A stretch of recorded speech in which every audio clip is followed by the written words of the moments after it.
It's time for another 5-roll wheat penny hunt. Oh boy, once again, already searched from local dealer. But how well were they actually searched? I don't know. Traditionally, we've been finding some pretty good stuff. So here we go. Come on, error coins. Okay, first roll already has a steel cent in it. There we go. Pretty ugly one. But it is a steel penny. That's a good start. What else can we find in here? Very first coin is just a 1957 Denver, but it's always fun to see die breaks. And it just happened to have one on the 9 and the 5 together, so it just kind of looked fun. Thought I'd just share that. Okay, we have a 1945 here that's in okay condition, and it's one of those where it's like, I don't know. So it looks like there's something under the eye right there. See that?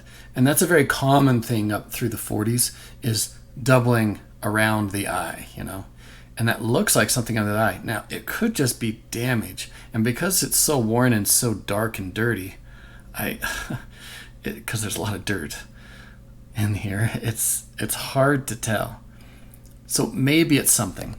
I went and looked on the website, and this is the one that it's the closest to, is this 005, which when you look at the eye, it's pretty close, but it's not exact. And it could be that mine is that one, it's just a little damaged. Could also be it isn't that one because it's just damaged. And when you look around at like, okay, what else do you see? Not really anything. Like, if the coin's in really good condition, then maybe you'll see a little bit of doubling on the left side of the B. I really don't know. It really is nowhere else but just the eye. And as far as I can see, it looks like there's something there, but I can't be sure what. So we're going to hold on to that one as a possible double die. Look what I just picked up. It's a 1964 Denver. It's a Lincoln Memorial. It is not a wheat penny. That is the first non-wheat penny I've seen in these rolls. So I must admit, they've been really good, you know. So this is unusual. But I am looking for errors. And the 1964 does have some decent errors. So we'll check it. And that's it for roll 1. So not much. Just a maybe and a steel penny. So, oh well. On to roll number 2. Probably will be better. Okay, I think I'm seeing a pattern. Look at that one. Look how many steel pennies are jumping out of that one, and I've already looked. A lot of them are old. These rolls that look like this, and they're tighter too. It like takes a while to get them out. So the coins in them are much tighter. So this one right here is like that one. It's like an older wrapping. So these ones tend to be the better ones. So if I go back to the shop, I need to look for the ones that have these wraps on them. Anyway, yeah, I'm excited. This is probably going to be good. They look older, and we got some steels in there. Let's get into it. Okay, we have our oldest coin so far, and it'll probably get beat, but it is currently a 1920 San Francisco. It's hard to see. It has been worn, but it is a 1920 San Francisco. Okay, our new oldest coin for the search is a 1916 Denver. Also, really worn, but not as bad as the 20. Okay, we got another one here that's not too bad. It's a 1927. It's hard to tell, but it is a D. So it's 1927 Denver. Nice to see, kind of more toward the mid-20s with mint marks. Okay, new oldest coin for this lot. It's a 1915. That's decent. Okay, our new oldest is a 1912. So that's our second 1912 from all of the rolls we've gotten from this shop. So nice to see another one of those. And that is it for roll number 2. Yeah, roll 2. We had 6 steel pennies and quite a stack of nice old ones. So yeah, no errors that I could find, but that's common if a lot of them are going to be older. They're just worn too much to see errors for the most part, unless they're a major one.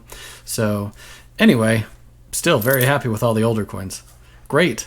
So because this roll may very well be like that one, I'm going to save that for last, and we'll go on to these rolls instead. Okay, roll number 3. And just like I thought, because the roll looked like it was more recent, this looks like basically 40s and 50s. Okay, I've got a weird one here. It's a 1941S, and on first inspection, it looked like in good condition. And then you get on here and you're like, oh, what's going on? It looks like there's doubling, you know, the 1, the 9, the 4. And look at that S. What the heck is going on there? So first off, it looks like I got mashed. So it got probably damaged. And it makes it look like a doubled, you know, a repunchment mark. But then you also got something going on the side here. And it's like, is there something going on?